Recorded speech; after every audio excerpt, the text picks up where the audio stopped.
Hello, everybody. Welcome back to the P-LotPodcast. John here, joined once again by the main man, Michael Angelillo. Michael, how are we doing, dude? How are we doing? This is one of those times, feels like we get them every year at least, where it just feels like everything that could go wrong with the sports teams is happening all at the same time. You have obviously the Eagles losing in the playoffs. Then the Flyers go in the tank they've lost five in a row and they're outside of the playoffs for the first time in a while. The Sixers have been on a bit of a losing skid, losing like four of six or something like that, and losing some really brutal ones last night. Another really tough loss to Cleveland.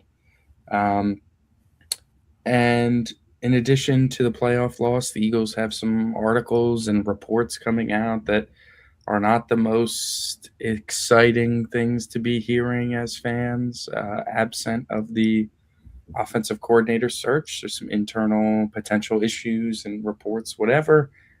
And then the Phillies obviously ultimately did not sign Bo Bichette. I have a hard time kind of blaming them too. It does feel like they kind of got screwed, let on. We'll talk about that a little bit more.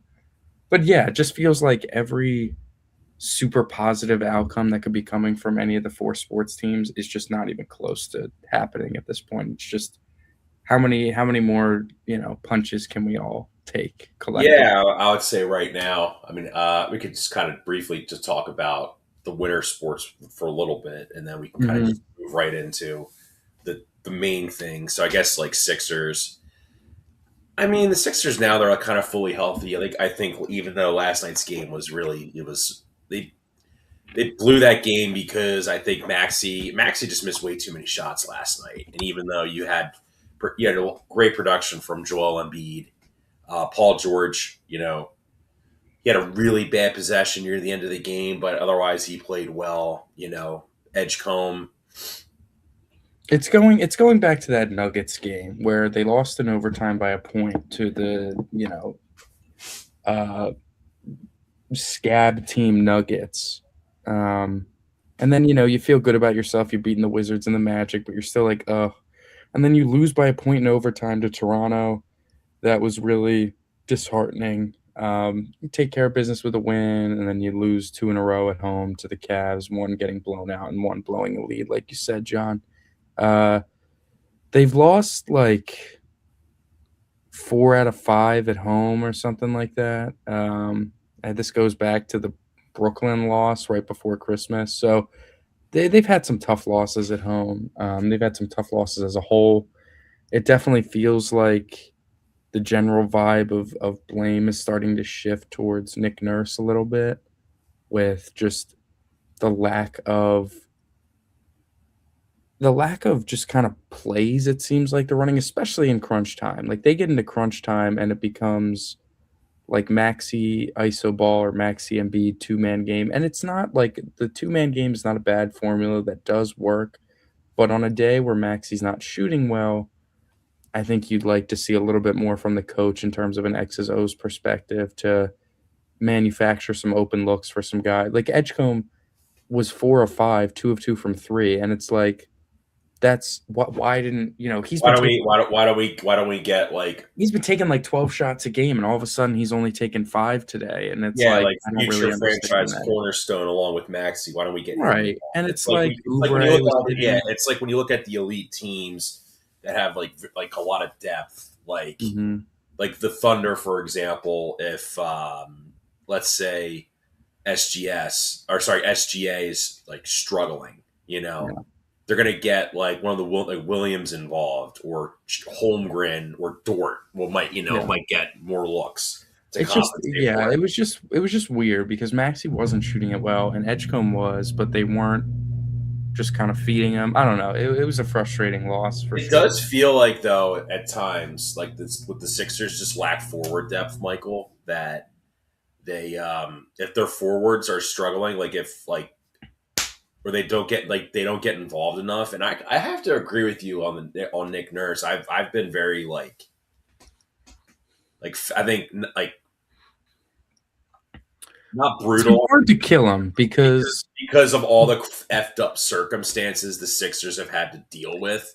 You yeah, know, it does feel like though, to a certain extent, like I think these next 15 to 20 games, if health is like optimal, in other words, like Joel is not missing a month with some kind of injury, or Paul right, George right. is missing a month with some kind of injury. If he has what this team was like concocted to be, and like they struggle, like let's say they might fall below 500, then yeah, and because they're losing a lot of close games, Michael. I mean, gosh, dude, like I don't Yeah, know. like they had the knack early in the season where they were winning every close game they were playing and they couldn't blow teams out.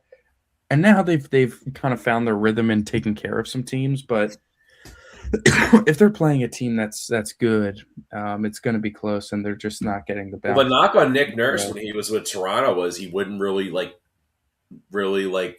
play his young not play his young guys, but not let them take the I'll wheel. say what it feels like now. It doesn't because Edgecombe has had plenty of games where he is taking a ton of shots or whatever. And last night just feels like more of the fluke than anything. But when you talk about what a coach can bring to your team, and in that this is any sport, it's can your coach maximize the value and the talent that you have on the floor? Like Mike Tomlin, for example. Mike Tomlin feels like he always squeezed every ounce of juice out of whatever the Steelers put out on the field because they're finishing 9-8 every year. In the last like 6 years, did we ever feel that the Steelers underperformed based on expectations? No, they always kind of exceeded them. We're like, oh, this will be the year they don't do it. And then they do. And the point to that is that there are some coaches that are just really good at getting every little thing out of their team. And I don't think that Nick Nurse at this stage in his coaching career might be that sort of guy. Even though last year was pretty much a debacle, they never once were playing at a level that was like, yeah, this is an impressive coaching performance. Even Doc would throw together a couple games where oh, Embiid's out and Simmons is out, and then they end up like in the game the entire fourth quarter. It seems like one of his best coach games. But again, obviously, Nurse is a lot better than Doc Rivers was, but I don't think Nick Nurse is, I think, some genius that we were hoping he would be. And I think at this point, with the health of the team in a good place and, you know, your Embiid's looking as close to back to form as we've seen. Um, it's frustrating that they're not Well, able to certainly finish, on the offensive end, and I'll they say go yeah, and they definitely go on. cold in the fourth quarter. Yeah, I agree. Flyers. Oh gosh, where do we start? I mean, listen, we've been talking about this for a while, that it was like all it would take is one bad week and they'd be out of a playoff spot and they might struggle to um to get back into it. And right now it looks like one of those things. Like Zegras has cooled off a little bit, and Yeah, Zeger's I don't scoring know what they're 110 doing with points this year. That's not going to happen. He's going to I get like don't think what I don't know what like was 80 or going on with 85. Yeah, I don't know what was going on with Ladar because I remember he got a little banged up and they were like, "Oh, he might miss some time." And then he only missed like a few games, came back, and now he's hurt and it seems like this could be even longer of an injured stint. That feels like a little malpractice-y, to get banged up, come back very quick, and then get banged up again, and maybe it's worse. But the fact of the matter is like Dan Vladar isn't as playing as dominant as he was early in the season, and Zegras isn't scoring at will, and Christian Dvorak isn't some like diamond in the rough that we found, and yeah, they're just kind of getting beat. They're playing pretty bad hockey, pretty unwatchable hockey. The power play still stinks. The penalty kill stinks. The penalty kills bad, that's kind of rare based on where things have been the last handful of years. So they're not good on special teams. They're not getting good goaltending anymore, and they're still kind of doing things to limit what their most talented players on the team are able to do, and it just Yeah, feels like kind of a and disaster. honestly, dude, I guess we'll talk about. I think this is the most newsworthy thing with the Flyers, besides them getting crushed like the last three games in a row. Like I don't not Mhm. like just not even competitive games, Yeah. is obviously the Tocchet Michkov like relationship. In other Mhm. and there's like two sides to this. One side is he's like 19, 20 years old. Like people hammering or complaining that a 19, 20-year-old may be a little immature, you know? Right. Right. But it's to the point where like uh, where the coach isn't even trying. It's like he's glazing guys that are not very good. And when it comes to Michkov, it's like it's like He he can't do doesn't want anything to. right. Yeah. And It I feels wouldn't be like surprised if it came out that Tocchet told Danny Briere, "Hey, we should trade Michkov if we're going to get Quinn Hughes." yeah, I'm sure You know, and I'm sure that Vancouver probably would love to have him back in the trade package. You know, could the Flyers have put a package together involving Michkov for Quinn Hughes? Like probably.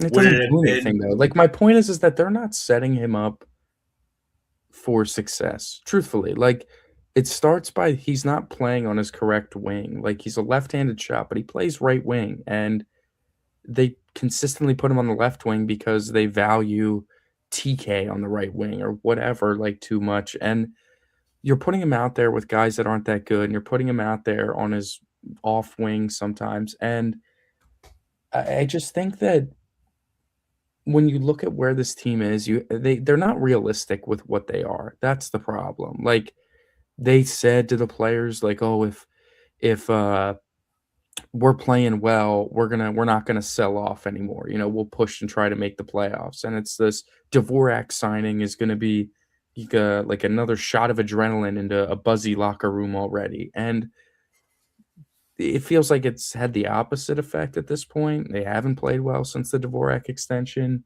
and they're not realistic about their team. They're very much like, "Oh, if we see we're playing well, then we must be good and we're playing well," instead of actually looking at the talent you've assembled and realizing that it's not actually good enough to succeed, so you might as well devote most of your time and your energy and your effort levels into making your young players, budding stars, into stars. That should be the number one priority. Like, crazy to say, but more so than just kind of trying to win every game every night. And if that's because Michkov's not getting enough minutes or playing on the wrong side, it's just frustrating. Like that's what's important to me. It's like being a shitty football team and you're not wanting to make sure your quarterback is in a position to succeed. Like you're calling all these long developing slow plays for your rookie quarterback when you have like a bad offensive line. Stuff like that. And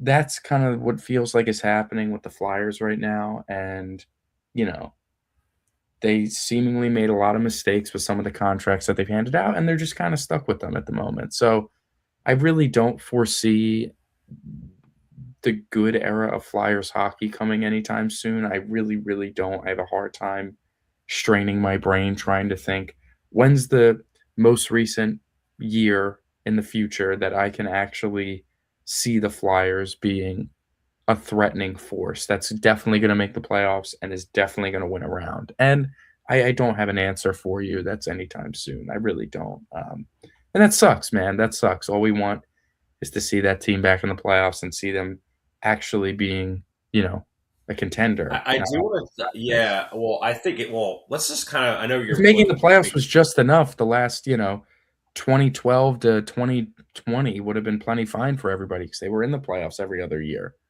losing in the first round. But that's not enough. We know that's not enough. It sucks to live that way. Of course, I mean, obviously, You wasted a top I was 3 thinking player more in the like short franchise term. that way. What do you think about Paul Bissonnette going on a Twitter rant about? I I mean, forget all like those guys are losers, I'll be completely honest with you. I think the Spit and Chicklets podcast, bunch of dorks, like, I think they're all, like they've been talking shit on Michkov since he got drafted and, like, "Oh, he's apparently, like, a piece of shit to the coaches, and that's why he's going to slide. It's not anything else. It's like they put out these things. We all know they're friends with Tocchet. It's not to say that Tocchett's whatever. It's just like it does feel like they're just kind of singling out him to kind of pick on and to jab at, whereas every other young player gets talked about like they're Jesus Christ walking on water, and it's all just annoying. I'll be honest. It Yeah, I think feels it's, like dude. I think immediate. it's like I think that's like a fireable offense. And could you imagine if like pick a young quarterback like in his second or third year that's like really talented, but like maybe It was needs like, some more polish or needs to be put in a better spot to succeed.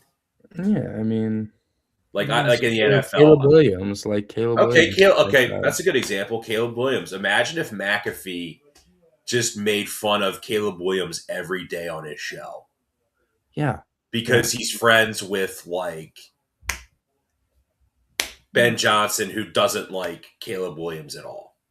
yeah. I mean, that's essentially That exactly would what it be would like be. national news, like not national, like that'd be like It national would be, it'd sports. be a pretty big deal that it It was would be like, a why pretty is big this weird deal, right? obsession to So shit like, on and then Caleb people would Williams? be like, Ben Johnson should be fired because he's taking things that you talk about having a clubhouse culture and keeping things in the in Hmm. the in the locker room, and yet your coach is yapping to his buddies It's who just have like it it's happens all absurd. the time. That's a fireable offense. I'm Christian sorry. Dvorak signs the extension, and Rick Tocchet gets up there, and Just he's talking talking about about all the ego things like he likes about 3 him, and out, he's like,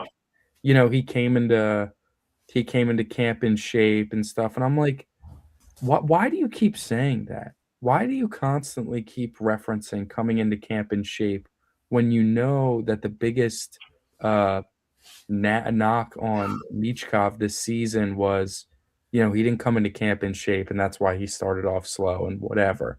So you need to like make it a point to say every guy that you like did come into camp in shape, and like it all just feels like too much of a little jab of a little jab of a little jab, and that's frustrating. That's really annoying. But alas, the Flyers aren't fun to talk about anymore. Uh, that didn't last very long. Let's get into More things that are not fun to talk about. yeah. So the Philadelphia Eagles, amidst their offensive coordinator search, which um, you know, Todd Monken feels like he's going to go to New York with Harbaugh once that finally, I wouldn't be. that is a big Well, once, I will say, as that is actually, it let's is talk. weird. Let's not keep going back. Let's just talk about that. So when we did the show, I think Tuesday, it was the whispers were really strong that John Harbaugh was going to go to the New York Giants to become their next head coach. And as of yesterday, it turns out that there could be a Liam Cohen situation in New York where John Harbaugh does either wants Joe Shane fired or Joe Shane I get essentially demoted. Like he's the GM, but he doesn't have final say on the roster. And that was something that John Harbaugh never really, I don't think, ever really had in Baltimore because Hmm. they've always had Ozzie, because Ozzie Newsome, Hall of Fame player slash general manager, and then his subordinate DaCosta was been the GM since he stepped down, right? So either he probably wants Joe Shane fired and then bring someone from Baltimore to be the GM of the Giants potentially. It's going to be a package deal, right? Yeah, I don't know if that's going to Like when happen. I mean, Gladstone, like when they fired when Trent Baalke got fired last year, they brought mhm. in Gladstone who was buddies with Liam Cohen when they were in L.A. With the Rams. Yeah, yeah. You So know, yeah, but I that guess could also. those But if you're chips Todd are. Monken, It just feels like he's going to go with Harbaugh. yeah, And I guess if Harbaugh takes a year off, then maybe he'll take a job somewhere else. But um, it does feel like that, which opens up the door where if I had to guess what the Eagles want based on what they've said and the vibe of the situation, all the reports, is that they don't want a first time play caller. They don't want to take like the big swing in the dark for the next young, guru play caller. I don't think they're in the business based on the contending window and, wanting the pressure to kind of win in the next year or two again, I don't think they want to take a swing and potentially F it up. And I'm not saying that's the best practice, but I can understand where they're coming from, especially coming off the heels of, this past season. Um, I would agree, Michael. it I doesn't. think if the Eagles were a rebuilding team with like a new young quarterback, then a first time play caller might be the move. Yeah, that You makes know, sense, but they're that not. makes sense. But I agree. I think in the way the Eagles currently are, a first time play caller is probably a bad idea. Yeah, and it's a shame because we had the film guys clamoring for Patullo's head back in October this year, and it feels like after the bye, at least they needed to make a change at play caller, and that could have been Scott Loeffler, and you could have seen at least what he had in terms of calling plays in the NFL. The season, like, what if it worked out? What if Scott Loeffler turns out he was really good at this? We'd still be playing. We'd have a game today or tomorrow. Like that's probably what would have taken place if Loeffler was really good. Or you could have found out, he's not that good at play calling either. Not a big deal. We're going to go find someone anyways. The issue is that you don't know. You have no idea if he can do it or not. And the optics of an internal hire for Scott Loeffler feels like an awful idea concerning what you just came up on. So I don't know if I want to let him like leave the building necessarily, but I also don't think I want to commit to him as the offensive coordinator I have a without knowing. feeling. I have a It's not feeling. it's not going to be Loeffler, but I'm just saying they could Yeah, have. I get the vibe that after the whole Sean Desai debacle, that there was apprehension to do that again, even though the circumstances were different. It was much different. It was much Much more though they're understandable. different. I think they scaled back KP midway through the year. The offense got better with Lawford being more involved, and then near the end of the year, it felt like they reverted back to the old KP tendencies, or it was just the Me, fact they're playing worse. I don't think they pulled it back at all, to be honest, You because I don't don't think think they. so? Like we saw a lot of play. I mean, Yeah, but then you didn't. Like, you know what I mean? What yeah, that's what I'm they saying. decide to Well, did they decide to my give up take on it is so. when My the game take got is in? that you had way too many cooks in the kitchen, and I think you saw how frustrated the players were. You see all these pre-snap penalties the Eagles had, like that. To me, that's just confusion. Like I think you're trying to you have like a bleeding wound, and instead of just trying to stitch it up right away, you do everything but stitch it up, and then you make the wound worse, which I think is what wound up happening with the Eagles this past year. Moving Right. forward, though, But for like anyways, potential it OC feels candidates, yeah, I the think if only I one, I yeah, mean, go ahead. there's one I really don't like, which was the Eagles interviewed or planned to interview former Falcons OC Zach Robinson, who Michael we've talked about on the show. Like you talk about Kevin Patullo not being creative at all, or Nick Sirianni not being creative at all. Zach Robinson is so overly created. There were times this year you saw a lot with the Falcons that he would just overdraw plays, and you could make the argument that Penix is bad and Kirk is cooked, which are both true. But like you just saw with Bijan, like you're towards like I would say like the final third of the year when they started using him more as a traditional running back and not like this like H back slot guy. I mean, the point is he's also like he has a lot of the issues that Patullo had.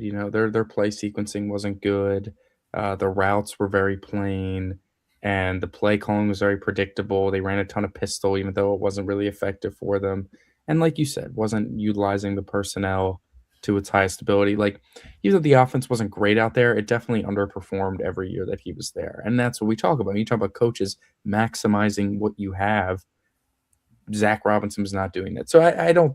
I hope they're not stupid enough to hire Zach Robinson. I don't think they are. My my inkling is the Eagles do this a lot. They'll interview a bunch of guys for like a role, and then they'll hire the person who doesn't get the job they interviewed for as like a positional coach or a like pass game coordinator. Because listen, Kevin Patullo got demoted, and or we don't know like what his position is. I think it's going to depend on what the offensive coordinator comes in if he wants to not I have think him it's on the also going staff to or depend not. on if he's the leak or not, because this is the other thing too that's But going we'll on. get to it. We'll get to it. But I So mean, yeah, if I had to guess the Eagles' actual candidate list in terms of what they want, and availability, I think their top choice, if I had to guess, was Kevin Stefanski. I think their second choice is Mike McDaniel. And granted, both those guys are going to get head coach looks, so you might miss out there. If those two guys are unavailable off the table, I think the next one is Brian Dable. And then if that doesn't work out, I think the next one's Cliff Kingsbury. I think they have a list of four, and I'd be pretty confident to say they're going to end up with one of the four. Um, After wrestling with it in my mind and looking at a bunch of stuff, I think I've decided I do want Mike McDaniel. I was hesitant about it at first, kind of grown to be like, you know what, I think it'd be a good fit. I want someone that's actually confident in the plays they call and confident in the scheme that they run, and just seems like a really smart football mind that has a really good process to getting to the end result. Like it's not just throwing shit at the wall and being happy when it works. Like it's actual studying and understanding concepts of football to land at a game plan and a play design and play structures and formations, and everything has a reason. Like how many times do we say, well, the Eagles are running more motion, but it feels like they're running it just to run it. Like they're just motioning a guy in just to say, hey, look at us run motion, as opposed to it having a serious impact on the play that's about to come. And I think that Mike McDaniel is a guy that would never want to waste emotion like that. Like, I don't want to call motion just to do it to appease people. I want to do it to get something out of it, whether it's to set something up later, whether it's to get a coverage, whether it's to get a guy a head start running, whatever the case may be. I just think that creative design and general vibe of play calling can be catered to what the Eagles do have on offense. Obviously, he has to dial it back because they're not as fast as the Dolphins were from 2022 to now, but they are definitely there's enough similarities that I think there's stuff that he can work with as opposed to maybe some of the other guys. And I think I really would like to see that. I think that could be good, and I think he could be a good guy that can maybe convince AJ Brown he wants to stay. So we hinted at it. We got an article written from Joe Santaliquido, which we might say, oh, some hack, but then it comes out that maybe he was right about Carson Wentz, and it's all making me a little uncomfortable. I have to say that apparently, as early as week 3, after the Eagles defeated the Los Angeles Rams in that miraculous block kicks come from behind victory, that AJ Brown had requested a trade and reportedly requested multiple trades throughout the season. Now, very little specifics, very little details that came after that. But if I put on my hypothetical cap and was trying to think of what the situation could have looked like, I could imagine after a very frustrating win against the Rams, where he gets ignored in the first half and then is single-handedly dragging them to a win in the second half, goes up to Howie, pissed off, angry, like pretty much everybody was, and says, I want to get out of here. I want to be traded. Howie saying, listen, AJ, we love you. But right now it's actually not even possible for us to do it right now. And that's what led maybe him to go on the social media issues and hopping on Twitch. Maybe that was his way of I'm going to put you in a position where you want to trade me. And then it came from upstairs where Jeffrey was like, listen, AJ, I can't be having this. It actually cannot happen right now, but we can revisit this in the offseason. And maybe that's why he didn't speak to the media after the playoff loss. I don't know. This is all hearsay, but it does feel like that could be somewhat how this went down if it is true that he in fact did request trades. And that sucks, man. That sucks. So I think the next offensive coordinator hire needs to be someone that you believe could be good enough or convince AJ Brown that it is worth wanting to stay and be here, because it's a lot better to have that than to have him moping for another season or trading him Well, after first in the I trade. think AJ Brown's not the only Eagles player on offense who was unhappy after this Of course past not. year Definitely with not. the offense. I think AJ Brown's the most emotional about it because he, Mhm. wears his heart on his sleeve. You can see a Mhm. lot of the things he does off the field. Mhm. I think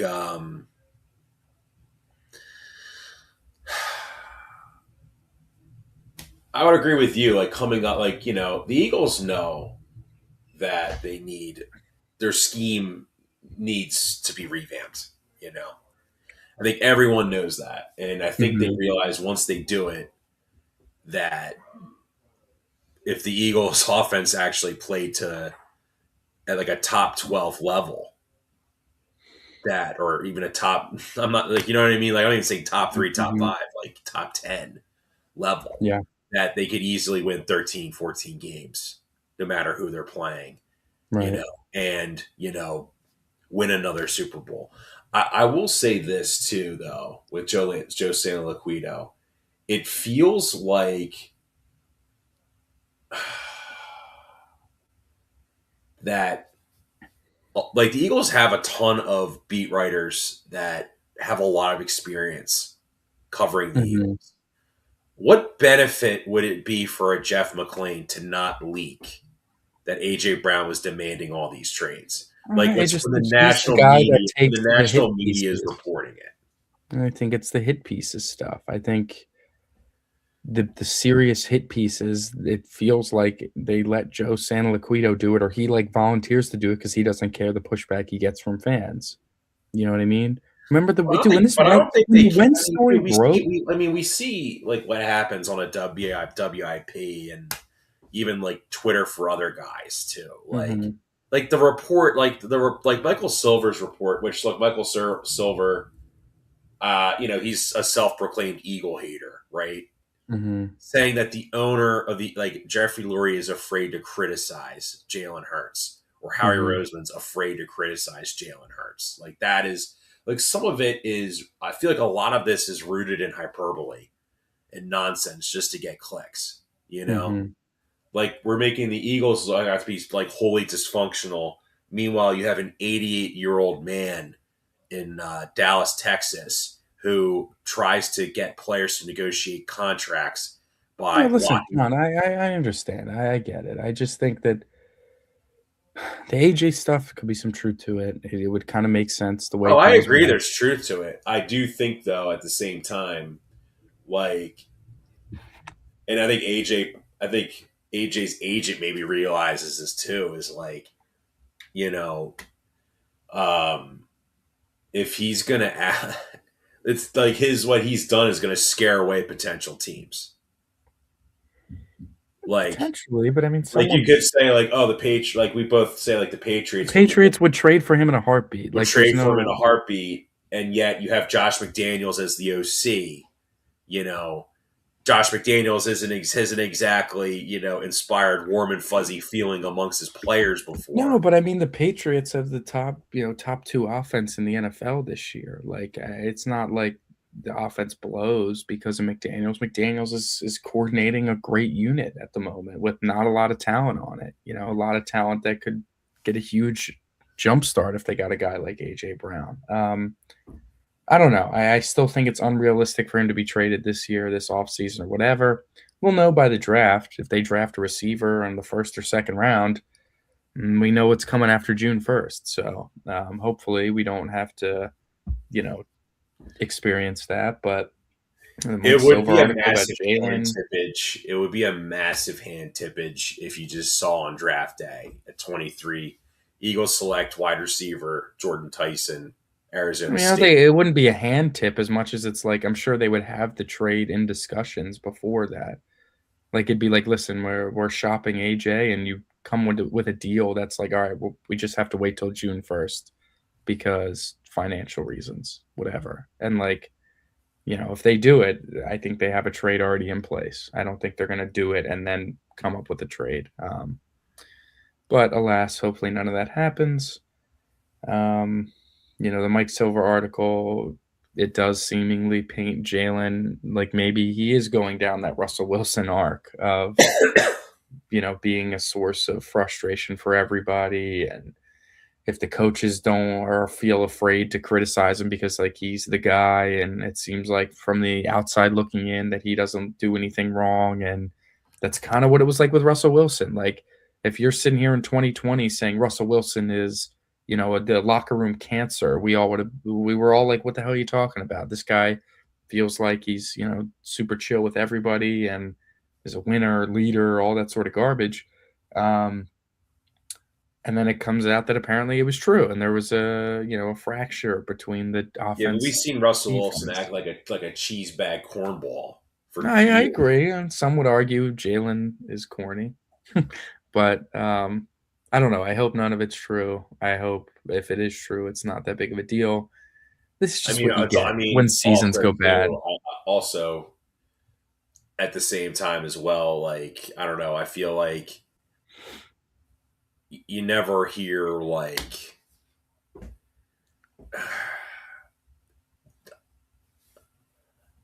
I'm gonna throw this conspiracy theory at you. Do you think Sirianni is the guy? It feels like every time Sirianni's job comes into question, there's a Jalen hit piece.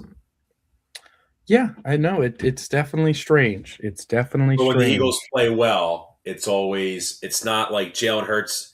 Oh, Jalen Hurts is a very good leader, but like, oh, his statistics don't look as great as they normally do. No, listen.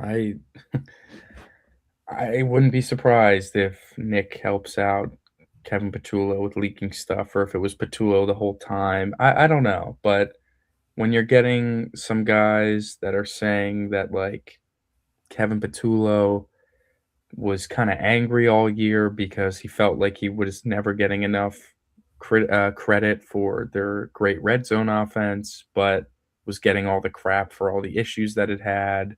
Um, and like that's I'm sure that is frustrating, but I don't know. That's part of the job. Like the red zone offense part of it, it has to be the easiest part in the NFL because it really, by the end of the year, it wasn't, oh, they get in the red zone, they score every time. They'd have to get to goal to go and they'd score most of the time, which, to be completely honest with you, if you gave the average like Madden player the playbook when an NFL team is goal to go, I really do think they would score a lot of touchdowns because when you get to the red zone, we know it's very hard to stop teams and not score in goal to go situations. So it really becomes dependent on we have these handful of plays that usually get open and we have good enough players to execute them. And that's what it was. It wasn't rocket science. All the creativity that the Eagles had on offense was saved for inside the 4-yard line. And it's like that's asinine to me. You put 99% of your creativity into, you know, third and goal from the 2 and second and goal from the 4. Like that's all you have to the entire offensive game plan. The Because that's creativeness goes into probably that. what his job was when he was the pass game And coordinator. that's great, even though reports are that Loeffler got involved with that. And that honestly, you could spin me that because Dallas Goedert caught like 12 touchdowns this year in the playoffs included.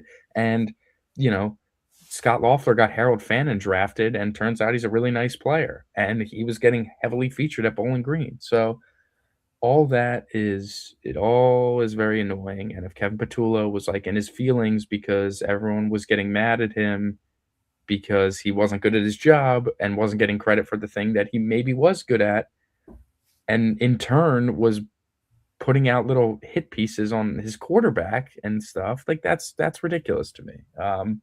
And that's a guy that should be out of the building. I don't want him to be demoted or whatever. I want him gone. I I want want him him out out of of the the building building. too, and then I don't want I him was thinking speaking to any player on the team. about it, and friend of the show, Mac brought this up. He's like, dude, he got his house egged. Like, you don't think he's being like, do you think like optics wise, does it look bad to fire the offensive coordinator where he was being so heavily pressured that fans were egging his house? Like, is that a Yeah, bad look? I mean, personally, like, not necessarily. I don't think so. Like it feels like if you go to the average fan and ask about Kevin Petullo, I don't think you're reaching the point of, oh, they egged his house. They feel like I don't think that's even thought of. I think everyone just looks at it and is like, yeah, the Eagles offense sucked. He probably shouldn't be around. And I don't think people would blink twice, honestly, if he was traded or if he was removed from the building as opposed to Well, no, I think just he's being going to step demoted. down. I think they. He should just be, he's got to be out of there, man. It's really, it's I not mean, good. if he's going to be this massive leaker, I mean, honestly, like the knock before we kind of had the whole like love affair with Howie Roseman. The knock on Howie was that he was like I won't say a control freak, but it was like basically like it's his show, it's his operation. Anything that would Hmm. disrupt Hmm. it, like you're done. Yeah. Because of what Chip Kelly did when he took over, right? Hmm. And I don't know why. I mean, either Howie Roseman's not bothered by these reports, he doesn't care about these reports. He's probably looking at like it's Philadelphia. I've been here for 20 plus years. I've seen every single possible drama play itself out before. Yeah. Like I so another like listen, oh like I hear you. I hear I that, and guess like I don't know. I think that's I mean something if it you got was to me, vet out. if I found out he was the league, I would fire him immediately. And if they ask if you know like why was he like fired, I say I fired him for conduct detrimental to the organization. Yeah, I just think that Jalen, like, I don't think Jalen, Jalen never really had a ton of great things to say about him in his post game interviews or midweek interviews. So I don't know. I think you do have to cater to your quarterback to some respect. You mean But like how the like you mean like how the Bills catered to Josh Allen by firing Ken Dorsey and then promoting his buddy Joe Brady to be yeah, the OC, and yeah. how the Buffalo Bills since that point have had like a top three NFL offense since then. Well, I mean, I think the offense has always been great under Josh. I think he's the catalyst there much more. But regardless, yeah, there is something about doing the favor for your great player and for your quarterback and making sure that they're in a comfortable situation and all that sort of stuff. But I guess we do have some games. We do have some games here to talk about. We have 4 games, divisional weekend. It's always usually a good one. 2 Saturday, 2 Sunday. And to open up our slate, we have the 6-seeded Buffalo Bills coming off of an upset in Jackson. Well, yeah, it wasn't upset. They were underdogs by the time the game ended. Um, Heading up to the 1-seeded Denver Broncos, coming off their bye. They are 1.5-point favorites at home against the Bills, and everyone's riding high on Buffalo. And you look at a game like this, and I think what makes the most sense to be thinking about is what is the best, like, the best unit on the field. Well, who are they going up against? The best unit on the field is going to be the Denver Broncos defense, and they're going up against Josh Allen and the Bills offense. Now, this Denver defense has had some missteps. They've had some ways that they've gotten figured out a little bit in the previous weeks. I don't know if the Bills necessarily have the arsenal of weapons to kind of replicate that, but what they do have is they have the best quarterback left in the playoffs. They have one of the best quarterbacks in the NFL.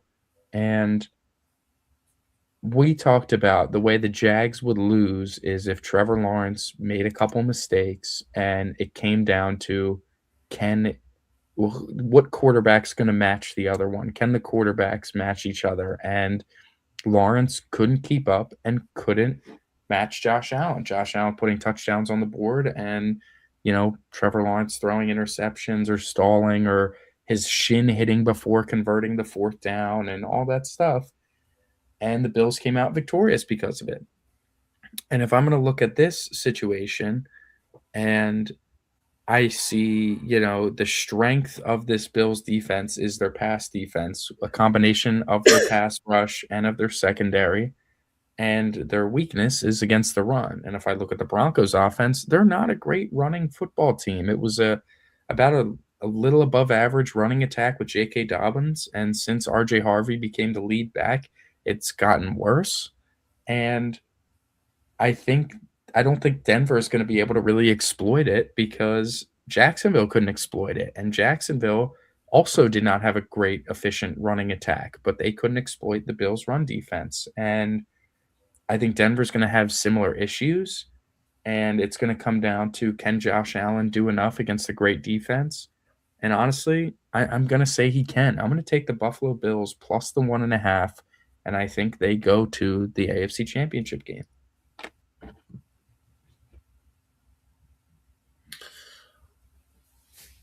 I agree with everything you just said, Michael. I'll say on the flip side, though, and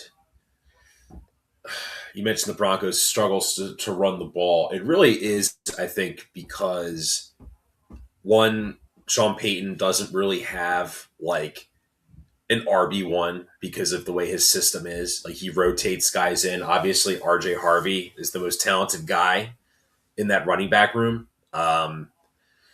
Is Dobbins still out? Yeah, J.K. Dobbins is not playing. He's ramping some things up, doing rehab, but he's not playing. Yeah, he's like because he was like really the catalyst of that offense until that offense really took a nosedive since he got hurt. Mm-hmm. I know like RJ Harvey is the guy fans would want to be there. I But know RJ card Harvey's just not collectors that would want him good. to Like be there.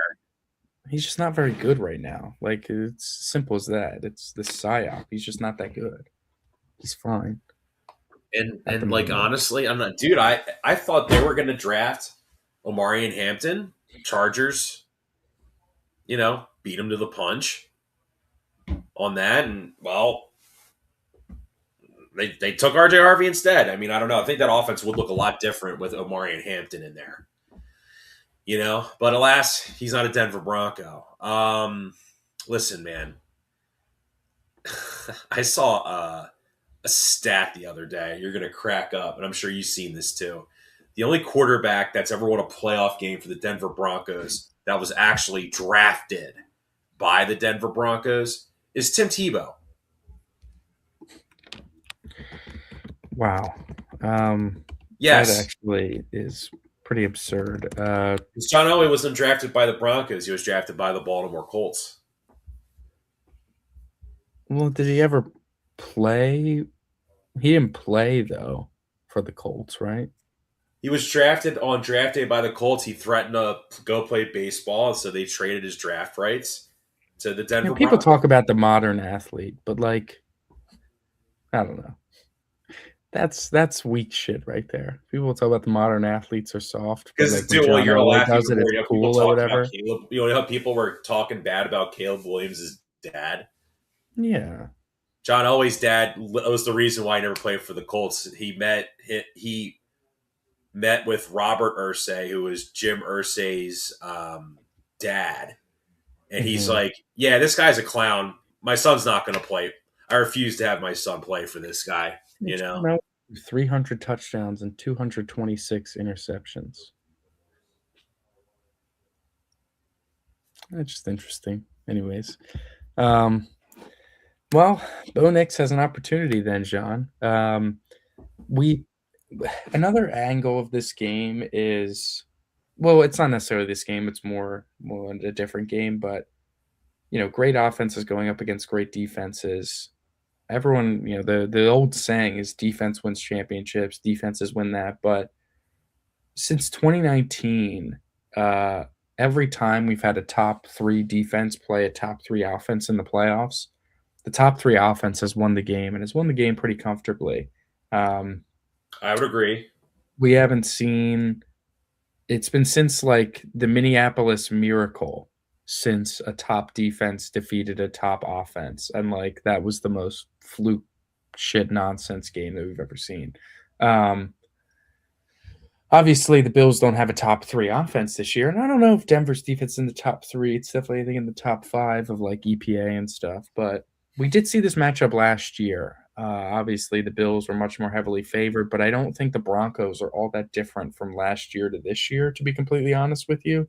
I just think some of the one score luck went their way a little bit, and some of their, tight game luck swung their way, and that's why they went from 10-7 to the 1 seed.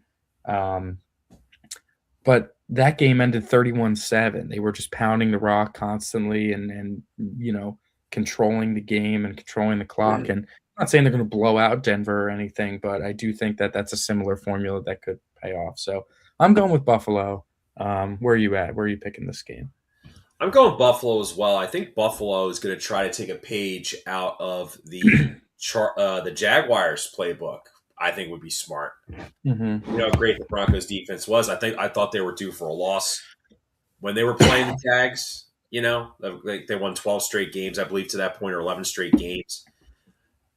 They're going to probably utilize a lot of short passing slash screen plays, I think, because you see how Mm-hmm. aggressive that Denver front seven is, at playing up the field.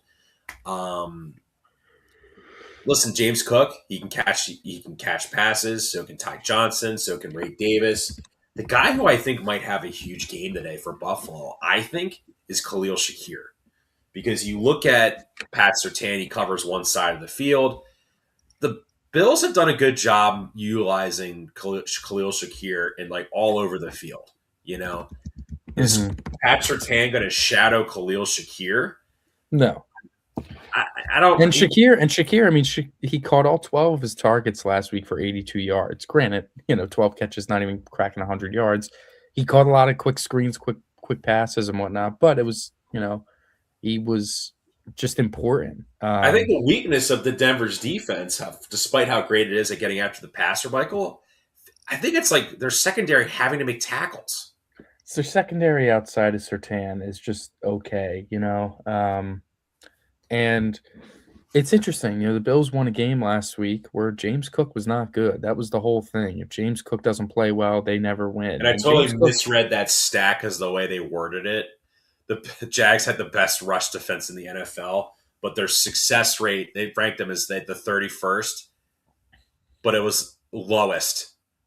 So the worst success rate. Yes, they're not good. It was bizarre how they worded it, and they shut it down. But yeah, next game Saturday night, tonight we have an NFC West matchup. A third time we're seeing two teams face off in a season. The San Francisco 49ers, coming off a defeat of the Philadelphia Eagles, they're heading to Seattle to take on the Seahawks, who are having their bye week as well, coming off a bye, but not really, it doesn't feel like they're coming off a bye because of an injury that popped up over the week. Sam Darnold tweaked an oblique. Is that what I'm seeing? An oblique injury for Darnold that, listen, which he's honestly, going to play. Michael, I suspect he's had this oblique injury for a lot longer than the Seahawks are willing to let on.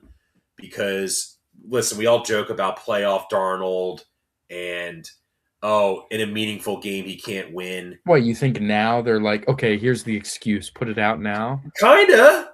I don't know. Yeah. I think it just feels like if he was banged up, they would have been sharing that he's banged up. And someone pointed out. I keep in mind, too, like, he popped up on the injury report. We've seen stuff with, like, Jalen Carter where he wasn't on the injury report, and then turns out, he can't do a push-up. He's been dealing with this for months. And you're like, these teams fudge the injury report all the time. I think they had to put him on because it probably got worse. Like, Michael, Michael, the Seahawks were having Drew Lock take reps. Yeah, no, that's not ideal, man. I'm like, this is an injury, apparently one similar to what Baker dealt with earlier in the season, as to kind of when he started to fall off too. And Darnold hasn't been playing great football to begin with, and now you're going to be giving him an oblique issue. I'll be honest. This game is going to be, I think this game's going to be very close. I think 7 points. Seattle's favored by 7. I think that's a lot. I know Kittle's out, and that's a big miss. And, you're asking a lot. But there are some statistics, some trends. Brock Purdy's never lost in Seattle. He's 4-0 against the Seahawks out there. Kyle Shanahan has never lost a divisional round game. That's a pretty crazy stat. He's always won in the divisional, whether that means the Niners get a bye and they win the first game, or if they escape by a wild card, they're winning that second round game and they're going to the conference championship game. And I'm not necessarily predicting the 49ers win the game, but I wouldn't be shocked if we're looking and this game's in the fourth quarter and it's like 6-6 or something, where Seattle's defense is playing great, but Darnold is like brutally in pain and they can't move the ball on offense. And it's just going to be a matter of, can Shanahan cook up a drive? Or, you know what game this reminds me of potentially too? What was it? 2021 Packers, uh, 2021 Packers Rams in Green Bay, or excuse me, Packers 49ers in Green Bay, um, in the snow, where Aaron Jones stopped running straight forward at the end of the half, and Green Bay ended up having to kick a field goal, and uh, a punt got blocked, and ultimately the punt block is what caused the Niners to win that game, where they had no business winning. They were totally overmatched, and they won anyways because some good things went their way. Shanahan didn't even need to have a great game, scheming up great stuff. And I think we could see a similar sort of game this time, where it's low scoring, it's ugly, you don't know who's going to win, and like a big special teams play really swings the pendulum of momentum and swings You're the thinking like favor. Torrey Horton runs a pump back. Or I'm thinking the Niners block a punt, or I'm thinking, the Seahawks miss a field goal, or a field goal gets blocked, or a kick return is big. Something that is going to aid two offenses that I predict to struggle a little bit. And with all that being said, I think it's going to be a close enough game. I'm going to take the Niners +7.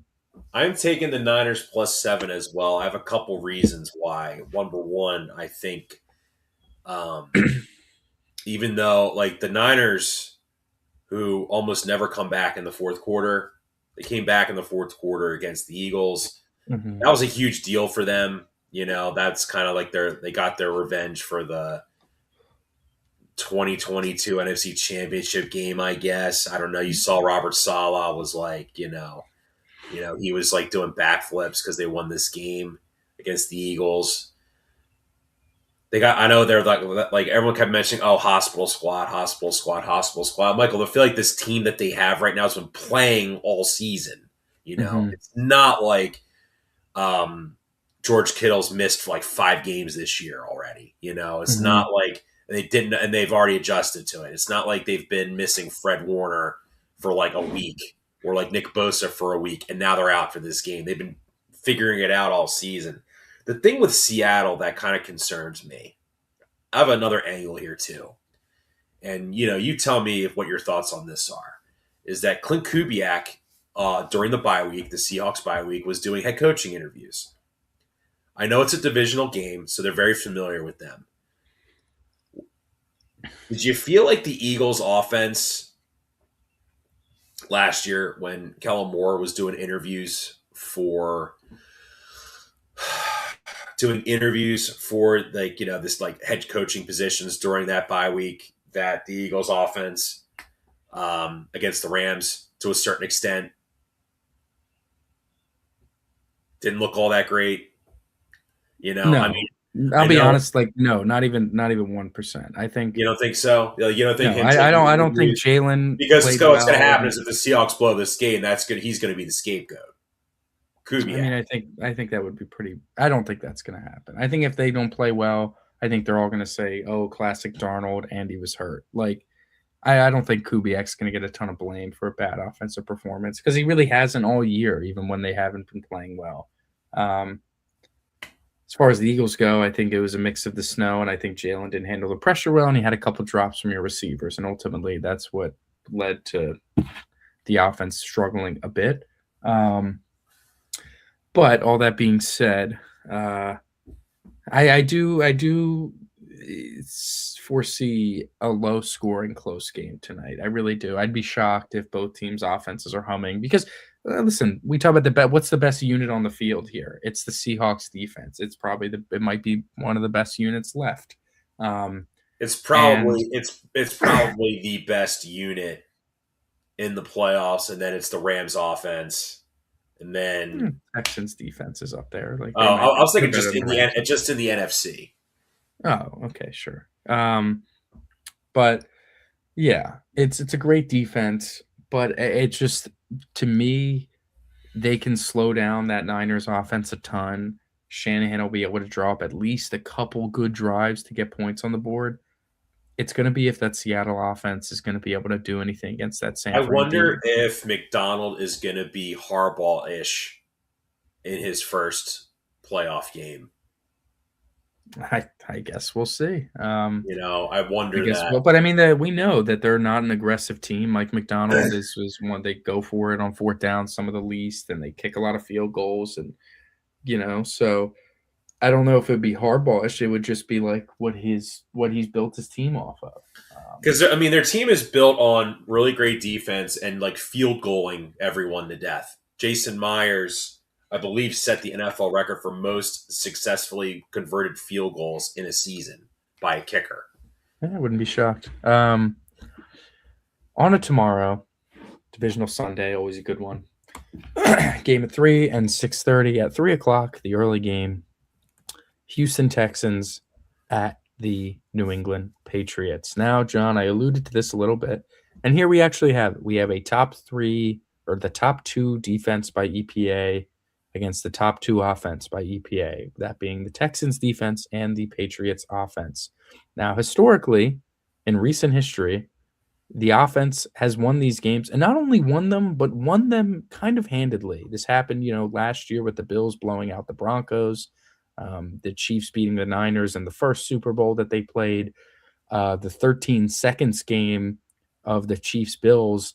That was a top 2 Chiefs offense against the top 2 Bills defense. I think everyone forgets how good that Bills defense was. They gave up 42 points and couldn't get a stop. It literally 13 seconds wasn't enough time to even get a stop for a top 2 defense in the Well, geez, NFL. look at the Eagles. Well, geez, look at the Eagles' defense against the Rams' offense last year. Well, They almost the blew Eagles. that game. Yeah. Okay. Yeah, I was yes.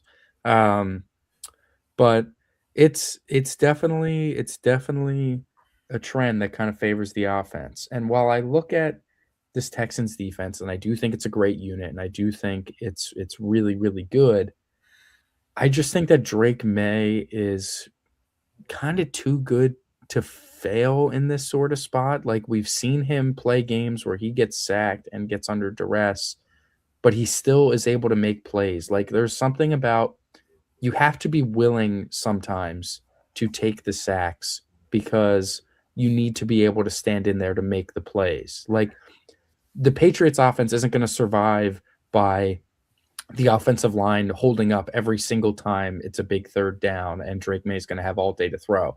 It's going to survive because the pressure's barreling in on him. He stands in there, delivers a throw while he takes a hit, and the Patriots move the chains, and you're just going to churn and churn and churn. And, we saw the Patriots go against a really great defense, and that being the Cleveland Browns. And the Browns sacked them 5 times, but it didn't matter because they still were able to put up 30 points.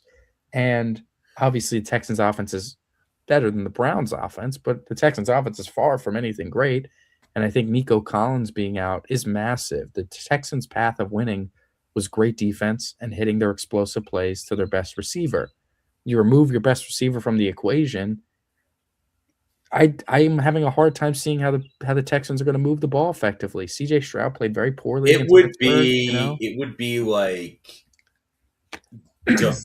like defensive. It would be bad if the Patriots defense, after only allowing 3 points last week to the Chargers, to that all of a sudden like let CJ Stroud cook them in this That's game. what I'm Like saying. Like it I would be think that bad. Like it would. I can't. I agree with you, Michael. That Nico Collins injury. I think that Nico Collins injury may be more devastating to the Texans than Darnold's injuries in terms of devastation to the Seahawks.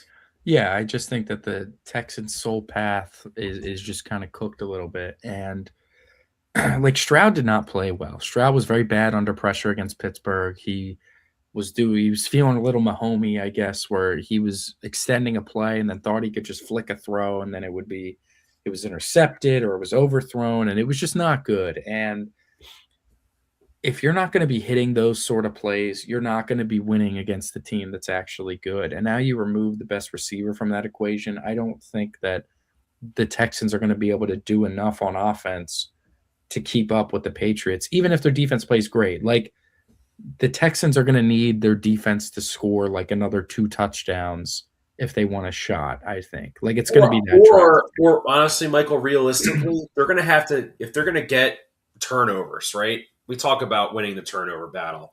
You saw the Texans won because of turnovers against the Steelers, right? They're going to have to get Mhm. short fields, and then like CJ Stroud's just going to, I don't know, 12-yard touchdown to Dalton Schultz. They kick a couple field goals. Their offense maybe has, for long fields, like 1 or 2 scoring drives. Like, I don't like this is still a really close line, despite the fact, like, Yeah, because all the here's the thing public's on too. Houston +3. What's that? All the public's on Houston +3.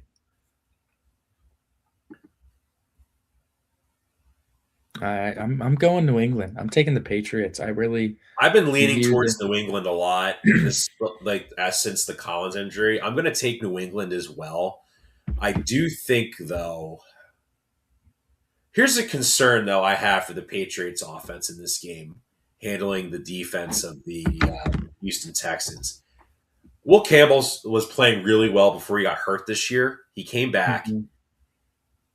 He looked a little overmatched on Monday night, Yeah. right? He looked a Mhm. little overmatched, and I wonder if we might see a situation where maybe Drake May takes a huge hit and it kind of affects him for the rest of the game. I don't know. Like, like he was getting rocked pretty good by the Chargers too, man. Like that's the Mhm. other thing, man. And I feel like when you look at Stroud, like Stroud's kind of used to just getting rocked on a consistent basis. I think he just kind of is just used to it. Mhm. So I don't like that. If even though I am leaning towards New England, my gut's telling me New England. I'm leaning towards it. Like I just have this rotten feeling that something's going to happen that's going to put the Texans in a position to win. It's just going to be up to the Texans offense being able to scrap together points, without Yeah. Nico Collins. Maybe So you're Hutchinson so or James you're Higgins makes some big plays. I don't so you're know. taking Houston or are you taking New England? I'm taking Houston. I'm flip flopping here. I'm going to take Houston. I'm Ah, going to take Houston. interesting. It's listen. They've been my Texans all year. I've been very pro Houston, and I still really believe in that defense. But I think of the way, like, yeah, I look at the big differences between the Steelers' offense and the Patriots' offense, and obviously Drake May is the big, glaring, massive difference. And it's like Rodgers, he was throwing it underneath relentlessly because that's just what he is. He doesn't handle pressure well. He just throws it underneath and just gets rid of it. And the Texans were making tackles, making big hits. They couldn't move the ball at all. Whereas Drake May has been, the best quarterback in the league under pressure this year, and I don't think is going to be afraid to keep his eyes downfield and want to push the ball while the pressure is collapsing on him. And I think that'll be enough. If I had to throw like a loose score prediction out there, I could see this being like 20-9. You know what I mean? Something like that. I And was thinking like 16-13. yeah, I all in that realm. It all does fit and feel the same.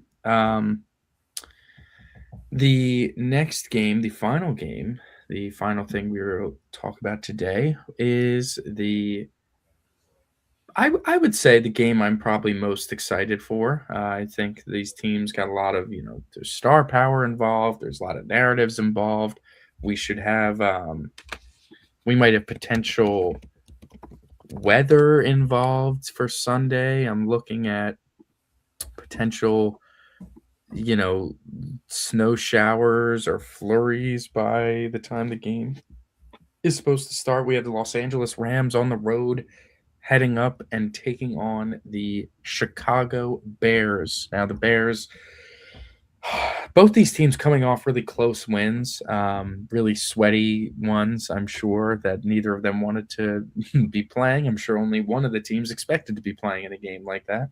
but they both ended up playing a game like that. And the Rams are 4.5 point favorites on the road. And I really do understand that. You put both these teams in a vacuum. I think that the Rams are absolutely and objectively the better team, um, kind of from top to bottom. Like, I think they have the better coach. I think they have the better running backs. I think they have the better offensive line. I think they have the better receivers. I think they have the better quarterback.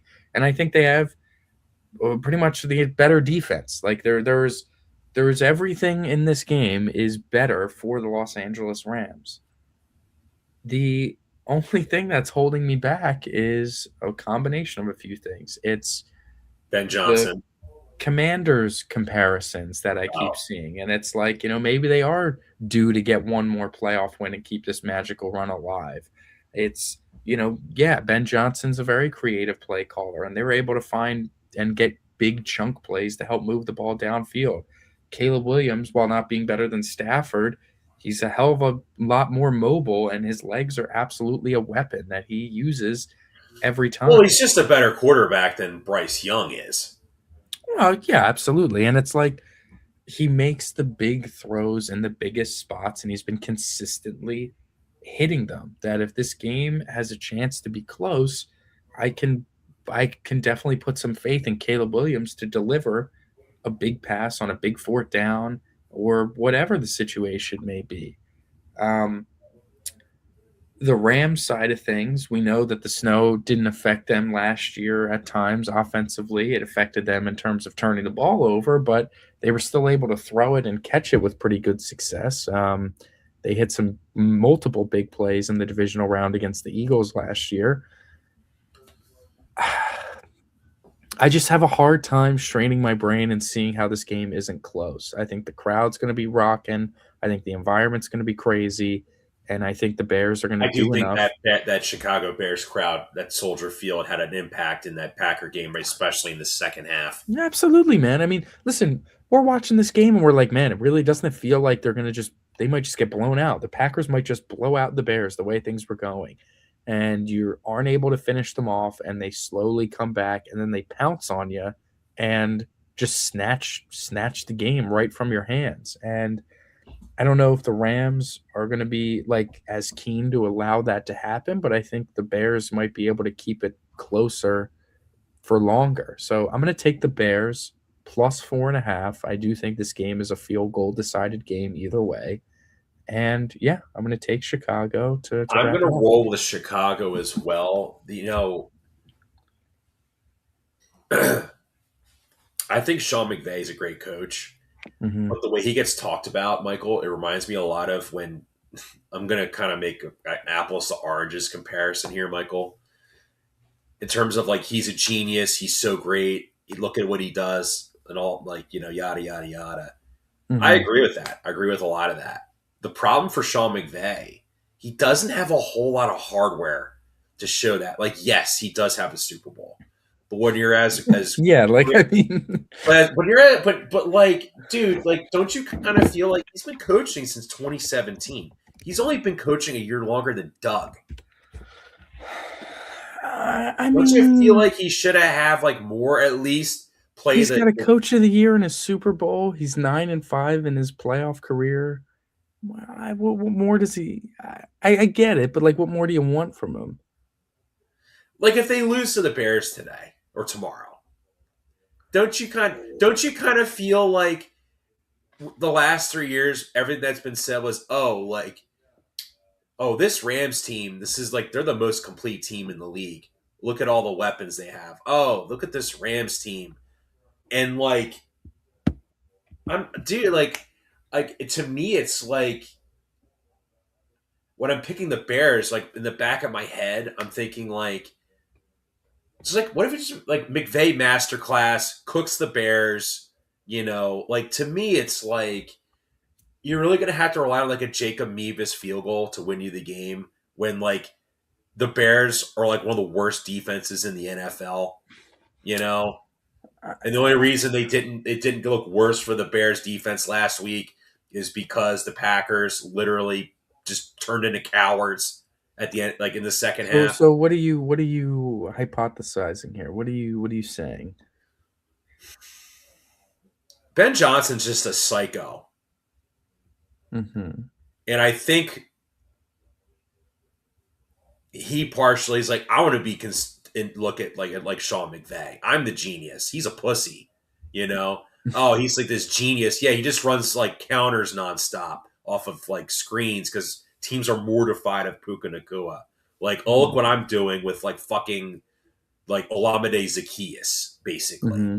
Kind of like that's kind of his mentality. He's the thing that I could see something happening where he gets conservative and Ben Johnson goes for like on like 4th and 3 at his own like 35 again, but picks it up, and that was what decides the game.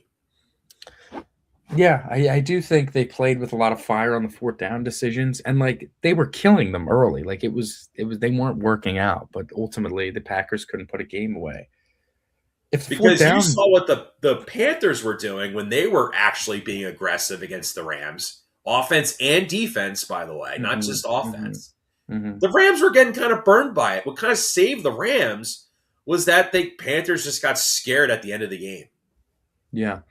No, absolutely. It'll be interesting. It'll be very, very interesting because we do have some belief of Sean McVay sometimes. Like he gets passive. He absolutely gets passive, especially on fourth And I don't downs. think Chris Shula is as good as people say he is. But it's just like we saw last year, 3rd and 2, they'll run it and they got stuffed at the line. It's like, all right, let's just kick the field goal now. And it's like, well, why not, man? Why aren't you putting the ball in Stafford's hands, trusting him to convert here? Well, there's And another thing we haven't talked about involving the offense of the Rams. Matthew Stafford took a beating last week against the Panthers. You saw him going like his this with his hands were hand, well, he was shaking hitting it his hand on off, like helmets all the time and stuff. Yeah. and he, dude, like he's used to playing through pain, Mm-hmm. but there's that point, man, where like, dude, his body's not going to feel all that great playing in that freezing cold Chicago weather, man. Mm-hmm. You Mm-hmm. know, Yeah. I'll be honest, I'm intrigued. I'm intrigued. I'm excited. I'm intrigued as well. I feel like my last point on that Bears Rams game. I think you're gonna see a lot of people bring up some of those really bad Rams losses that cost them the division, and they're gonna point to that and say, we could have played Chicago in LA and Stafford would be playing in like 65-degree weather, not like -10 below freezing Wind chill. wind, Yeah. you know. Yeah, no, they're going to be kicking themselves. I think if the Rams do lose at some point, like we've talked about, most complete roster, and like that's true. I still think that is true to today. It's just they weren't able to finish some games. They played like crap against some slop teams and put themselves in a position where they're probably going to have to go on the road 3 times if they want to go to a Super Bowl. And that's hard, man. That is a hard task to do. And you are going to be kicking yourself. That Eagles game, I'd still be losing sleep over if I was a Rams fan. You're blocked field goals away from, not blowing a awful game to the Eagles, and the Falcons game where Stafford plays like garbage, and you're like, Jesus, What what the about the hell's first going on Panther here? game? First Panther game, the Seahawk game out there where you choke a big lead and the recovery, all this nonsense goes down. Yeah, absolutely. I'd be kicking myself a lot. It feels like you're wasting, like it feels like at a minimum they have to get to the conference championship to not like feel that they completely wasted this season where the league's so wide open and they Maybe definitely Michael, have the maybe best this is like the talent. Commander Lion game last year. It feels like it, man. It really does. Granted, this one's at home for the team that is in the commander role, but it does totally feel like it. And listen, I guess I wouldn't be completely blindsided if the Bears are slinging it early and putting up a lot of points and Stafford throws a turnover. Like, I don't think he's going to turn it over 5 times like Goff did, but I do think that there's potential. And, we'll see where the pressure goes. I could also see that going the other way too. Like, what was the big turning point is that like the Rams or the Lions were slowly starting to crawl their way back in, and then they tried to have Jamison Williams throw a pass and he threw an interception. And it's like, McVay wouldn't call something like that. No, but Ben Johnson did. Like, that was Ben Yes. Johnson. So, like, maybe if the Bears get down early and he feels he needs to go into the bag of tricks instead of just kind of trusting what he's got, maybe that's how the Bears ultimately lose. I don't know. I don't know. But I do think I like the Bears today. So to wrap up the show and to wrap up with our picks, we didn't talk baseball, but that's okay. I think we can save that for the midweek as John and I both have some things going Yeah. on today. Yeah. So Baseball cold stove for the we'll talk. Phillies. We'll talk hot Well, stove on. We'll talk yeah, hot stove Tuesday when we come yeah. back. We'll So to talk. wrap this up, we have the Buffalo Bills in Denver. Both of us are taking the Bills plus 1.5 against the Broncos.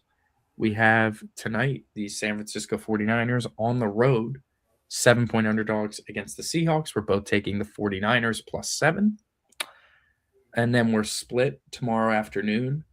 The New England Patriots hosting the Houston Texans. I have the Patriots -3. You're taking the Texans +3.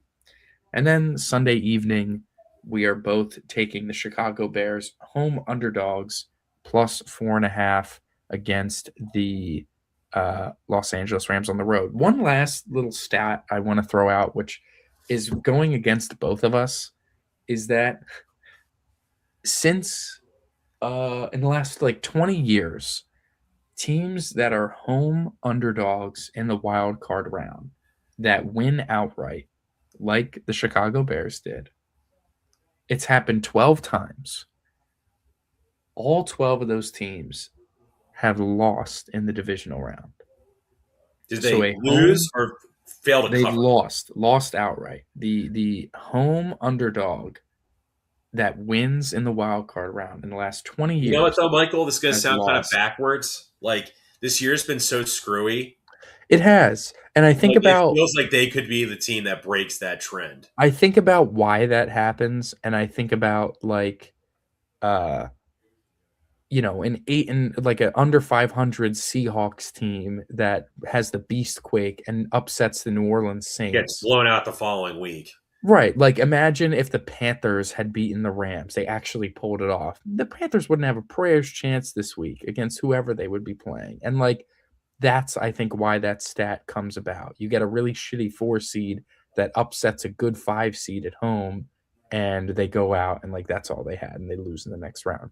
So this is a little different circumstantially, as we have a 2 seed, they're home again, and we think they have more Yeah, like juice if the than a Steelers under knocked off the 500 team. Texans last week, then Right, exactly. And the Steelers, no, they weren't. they have Were they no going to go shot. in to beat New England? Like, no. Yes, they have no shot. So that's why. But we'll see if that trend remains true. Yeah, it's a very interesting trend because the Bears It don't is. I don't think they fit in that mold as like you just mentioned. They don't, but I'm sure Beastquake it's come up a Seahawks. couple times. I'm sure it's come up a Beastquake couple times. Seahawks. Like we're gonna look at some teams like, oh, look at this like 9-7 Falcons team that Right. did this. You know what I mean? Yeah. And then they get smoked by like the Eagles or something. You know what I Green mean? Bay. Like, Yeah. But anyways, that will do it for our show this weekend. Divisional weekend's upon us. We have the national championship on Monday. That'll be fun to tune into. Yeah, I think Indiana's going to win and cover. We'll see. We'll see. We'll see. We'll talk about it. But thank you, everybody. We are part of the Fired Up Sports Network of shows. Please check out other Fired Up Sports Network podcasts like the P-Lot Water Cooler Talk, Bell Smashers, Phillies Sports Love and Pain, Drunk on Broad, Beer Battered Sports, and the Fired Up Sports Show, which are available on all major podcasting hosting sites and social media. Also, check out Mark Ramos' Roundup on firedupsports.com, which breaks down the happenings going on with all your favorite local teams.